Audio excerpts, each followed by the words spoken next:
Balik lagi usahawan sama aku Adinda Tulita dan pasti sama bintang tamu kita Ibu Ermi. Ya, iya benar nih. Untuk Instagramnya sendiri nih Bu, kasih tahu namanya boleh? Instagram Ermi Arlin. Jadi ada Instagram, Ada Facebook juga. Facebook, ada YouTube juga. Oke, YouTube juga ada sama nama semuanya. Sama Ermi Arlin semua. Iya, untuk usahawan yang penasaran nih sama koleksi-koleksi Ibu Ermi Arlinnya bisa lihat ke Instagram, Facebook sama YouTube-nya juga nih. Nah, untuk desain baju ini sendiri nih Bu, apakah Ibu desainnya waktu ada orang yang pesen aja kah atau memang sebulan dan ngeluarin desain baru terus? Sebenarnya alhamdulillah pelanggan, alhamdulillah customernya banyak. Jadi setiap pelanggan kita bikinkan desainnya. Kalau dia ada punya desain sendiri, saya ngarahkan bagusnya seperti ini Bu, ini kayak gini. Jadi kita mengarahkan agar kadang-kadang kan orang begini, bajunya maunya seperti itu, sementara bagi dia tidak cocok gitu kan. Jadi kita mengarahkannya ke yang lebih elegan gitu. Kita tidak memaksa apa yang kita inginkan yang sama dia, enggak, tapi kita bagusnya begini, bagusnya. Oh ya udah Ibu, ya udah ini aja katanya kan. Yang sama saya akhirnya setelah baju selesai, oh ya terus bagus katanya kan, akhirnya seperti itu. Nah akhirnya kembali ke yang saya sarankan tadi. Sering begitu sih sebenarnya, karena satu lagi kita bikin pelanggan-pelanggan kita itu adalah orang-orang yang cocok dengan kita, dengan punya karakter seperti kita. Cobalah perhatikan, nggak mungkin orang datang ke kita orangnya suka rame, tempel sini tempel situ, datang ke Emi Arlin ya, karena Emi Arlin tidak begitu ya, nggak begitu. Jadi kalau enggak, pasti orangnya yang simple, elegan, dan yang sering itu datang tuh orang yang suka memperhatikan dikit aja, yang ukurannya apa itu, oh ini lebih dikit. Nah, saya bisa siap dengan hal seperti itu. Berarti nggak semata-mata cuma dengerin kemauan customer aja, berarti Ibu juga sekaligus nyampein mana yang bagusnya gitu. Kalau aku sih sebagai customer ini merasa kebantu juga, karena kan kita yang sebagai nggak tahu fashion nih ya Bu ya, pasti kalau misalnya konsultasi sama desainer, maunya ini, tapi ternyata pas dipakai kurang bagus, ya nggak cocok di badan gitu. Jadi Ibu emang selalu ngasih tahu ke customer bagusnya gini, bagusnya gini. Tapi kalau Ibu mau kayak gini juga terserah, tapi saya menyarankan seperti ini. Oh iya, ya udah terserah, ya udah bikinkan aja lah, yang penting bagus dan saya nyaman makanya gitu. Ada nggak sih Bu yang misalnya udah dijahit sesuai dengan kemauan customer, tahu udah selesai dianya nggak mau ganti gitu? Ada. Saya orang yang siap untuk mengganti kesalahan-kesalahan yang saya tapi kalau yang awalnya dia yang minta seperti itu, lalu saya bilangin, kan dulu Ibu yang bilang kayak gitu, atau kan dulu itu ya gimana lagi nih gitu kan. Nah, akhirnya seperti itulah. Jadi pelanggan-pelanggan saya tuh seperti orang bermanja-manja. Saya pun begitu. Gimana Bu kayak gitu, gimana tuh kalau salah misalnya kan, saya salah, ukurannya kegedean atau apa, aduh gimana ya, samalah seperti itu. Dan pelanggan saya juga begitu, aduh Mi gimana solusinya, aduh kasihan membongkarnya, kasihan. Nah, seperti itu. Jadi memang apa yang kita pikirkan, apa yang kita lakukan, dan insya Allah orang-orang seperti itu yang datang ke kita. Jadi jangan takut, makanya kita harus berpikir apa yang kita suka, apa yang kita senangi, apa yang lakukan itu. Kalau kita ada kejadian, ada kesalahan, apa segala macam, kita senang memperbaikinya. Itu sih rahasia dalam suatu usaha. Bukan sekadar kita cari uang saja, tapi kita tidak mau mengganti gitu. Bukan tipe saya. Biar saya nggak dapat duit, tapi pelanggan saya puas dengan hasil yang saya ini. Termasuk murid-murid saya, biarlah saya memang mengajar gitu juga agak keras gitu kan, agak tegas gitu. Kerjakan lagi, sampai putus asa, Bu besok saya nggak datang. Akhirnya dia besok datang juga, dia kerjain, akhirnya dia menyukai itu jadinya. Jadi memang kita bekerja itu harus sesuai dengan siap dengan tantangan. Apa yang kita kerjain, kita suka apa yang kita kerjain gitu. Nah, baik usahawan, aku jadi semakin penasaran, pengen tahu gimana sih koleksi-koleksi desain dari Ibu Emi Arlin ini nih. Nah, bisa kita lihat di layar gitu. Nah, ini aku kayak yang aku lihat pernah dipakai sama calon yang waktu pelantikan. Iya, istri Bapak Mahyildi ya. Iya, sama Ibu Amel, istri Bapak Wagub. Nah ini dari segi desain sendiri nih baru gitu ya Bu? Baru itu Rumah gadang. saya ciptakan rumah Kajang Padati, rumah adat Kajang Padati. Saya dulu waktu itu saya jadi juri, ada seorang murid bikin rumah Kajang Padati. Saya kaget, ini rumah Kajang Padati ini apa ya? Ternyata rumah Kota Padang gitu, rumah Kota Padang. Dan itu saya coba kita bikin, bentuknya kan lurus-lurus saja. Sebenarnya kan nggak ada yang tertarik orang yang mau bikin rumah Kajang Padati itu kan. Saya berpikir di dalam rumah yang lurus itu pasti ada tersimpan seni yang indah di dalam, pasti ada cerita indah di dalam itu. Akhirnya saya berpikir, kenapa saya tidak coba saya bikin tenun. Dan sekarang saya bikin batik Kajang Padati, dan itu khasnya Kota Padang. Tenun Kajang Padati, batik Kajang Padati, itu khasnya Kota Padang. Itu yang saya bikin. Untuk dari range harga sendiri nih Bu yang tadi itu? Kalau tenun itu bisa harga 3,5 ke atas ya. Itu tergantung pemakaian benang dan kesulitan pengerjaan. Kemudian ke sutra 100% atau benang 1, benang 2, benang 3 kata orang kan. Nah itu mempengaruhi hasil.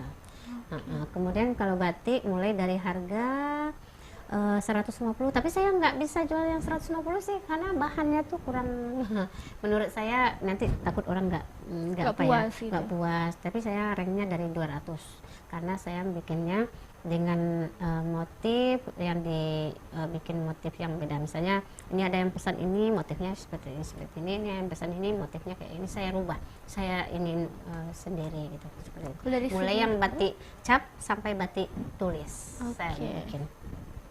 Nah untuk koleksi kedua nih ada apa nih usahawan? Nah ini bordir kamu? Sulam Banang Ameh Sisia Ikan.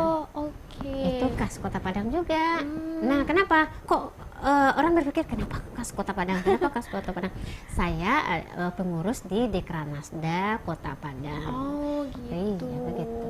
Makanya yang benar-benar ngangkat yang asli Kota Padang banget. Iya. Gitu. Dan apa ya, kalau nanti suatu saat insya Allah kalau diamanahkan untuk di provinsi itu lain lagi. Semuanya akan saya. Iya semua provinsi mungkin. Semua provinsi, Kota Bukit Tinggi, Payakumbuh, tanah datar kampung saya sendiri itu tanah datar kampung Batu Sangkar, Sungai Tarap, ya kampung kecilnya di Kota Hiling yang daerah desa. Kalau pergi ke sana nggak ada jalan lagi, balik lagi kan di kaki Gunung Merapi, itulah kampung saya di situ. Jadi mudah-mudahan kita bisa eksperimen lah anakah namanya, atau berinovasi kan namanya, atau gimana agar kita kekayaan yang ada di Sumatera Barat ini bisa kita bikinkan seindah mungkin dan kita inovasi lah. Jadi enggak itu kayak itu saya motifnya gitu kan, enggak seperti itu gitu. Benar. Nah untuk filosofi yang Sulaman tadi itu, Sulaman Banang Ameh itu kan sebenarnya sudah dari zaman dahulu kala ya. Itu asalnya sebenarnya kalau Sulaman Banang Ameh itu kan kita terapa dengan budaya Cina begitu ya. Begitu juga dan tenun tadi. Tenun itu ada 3 unsur budaya di sana.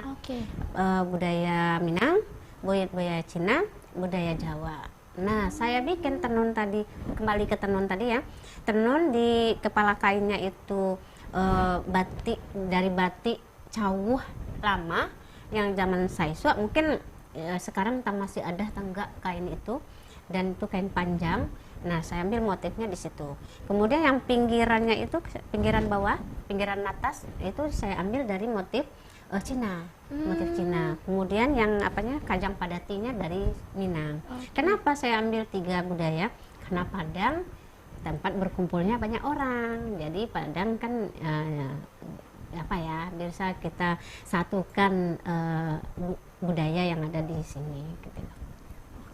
Nah kalau dari range harga yang Sulaman tadi tuh? Sulaman rata-rata di atas 3 juta ya. Di atas 3 juta.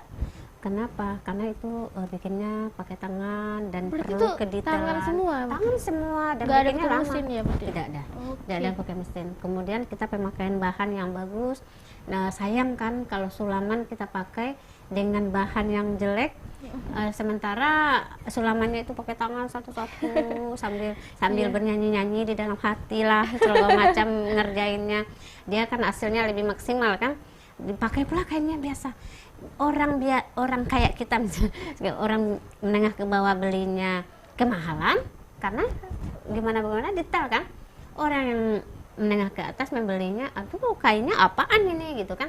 Makanya kita bikin sesuatu yang bagus, dan pemakaian benangnya, pemakaian kainnya, itu benang yang di dalam itu saya celup sendiri. Kemudian benang emasnya impor, dan itu nanti kalau dipakai lama-lama pun dia tidak akan menghitam.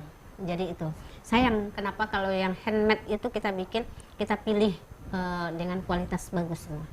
Berarti memang bener kain yang bagus itu pastinya ya menggunakan bahan-bahan yang good quality juga gitu ya Bu. Iya, betul. Oke, untuk koleksi yang ketiga nih kita lihat. Oh, ini yang Sama, tadi, ini yang tadi ya. Itu yang dipakai Ibu Gubernur dan Wakil Gubernur. Oke, nah di antara 3 koleksi tadi itu ya Bu ya, koleksi mana sih yang paling rumit nih dalam segi pengerjaannya? Dua-duanya rumit. Oke. Sama-sama rumit, tapi karena kita punya hobi di situ, punya apa ya, ada tantangan-tantangan itu, kita menjadikan kita semakin apa ya, nyaman aja ngerjainnya, asik, enak gitu. Apalagi kita untuk Sumatera Barat, untuk daerah kita bikin sesuatu yang berbeda lah, gitu seperti. Oke, nah dari tadi kan ada yang songket itu juga, yang sulaman juga, pasti udah pernah dipakai sama orang-orang penting di Kota Padang nih. Selain dari istri Bapak Mahyaldi dan mungkin Wagub kita itu, siapa lagi nih Bu? Baju-baju saya banyak dibeli sama orang Malaysia juga, Singapura juga. Wah. Lalu dan sebenarnya saya akan show ke Dubai, Moskow, sama Turki. Tapi itu terakhir karena corona kan, jadi mudah-mudahan tahun ini atau tahun besok gitu kan, saya membawakan ciri khas Sumatera Barat untuk ke daerah sana, dan membawakan karakter-karakter orang Turki. Dan kalau orang bilang saya bikin baju, sering kalau orang ngeliat kok kayak orang-orang Turki gitu, atau kayak orang bajunya gitu kan, cocok gitu kan. Saya bilang seperti banyak orang yang bilang kayak gitu. Berarti Sun mungkin ada rencana bakal merambah ke luar dari negeri dulu juga? Saya pengen ke Turki, Dubai juga, Moskow, dan itu saya pengen show ya, mudah-mudahan tercapai. Nah di Instagram juga nih saya juga pernah lihat ada salah satu sampul katalog Ibu itu yang foto bersama Ivan Gunawan nih. Iya. Nah, boleh cerita sedikit nggak Bu itu? Nah itu tuh kan sebenarnya apa? perkumpulan para desainer untuk di majalah Kebaya. Kebetulan saya diminta, ayo Bu ini, saya udah berapa kali sih, beberapa kali di majalah Kebaya, dan ya itu salah satunya baru, itu majalah baru yang baru terbit itu. Berarti ada cerita sedikit kenapa Ibu sampai bisa berkolaborasi nih sama? Sebenarnya di majalah itu kan kita ditelepon, kita mungkin tahu dari mana, nggak tahu lah ya. Ditelepon, Mbak, ini kita mau masukin koleksinya di apa temanya sekarang, segala macam gitu. Nah desain yang mana tuh Bu yang ditampilkan di dalam katalog itu? Yang baju Ibu Gubernur. Yang dipakai, yang pelantikan, sulam Banang Ameh, sisi ikan, sama tenun Kajang Padati khas Kota Padang. Berarti tenun Kajang Padati itu udah hak cipta? Udah ada hak ciptanya. Batik Kajang Padati juga ada hak ciptanya. Dan insya Allah akan muncul desain-desain baru dengan khasnya Sumatera Barat. Kemarin kalau Kota Padang kan, insya Allah Sumatera Barat. Nah, jadi gitu Sawan, sekarang Kota Padang dulu, nanti bakal Sumatera Barat, mungkin Indonesia juga boleh. Indonesia insya Allah. Nah jangan kemana-mana dulu, nanti kita bakal balik lagi bareng Ibu Emi Arlin.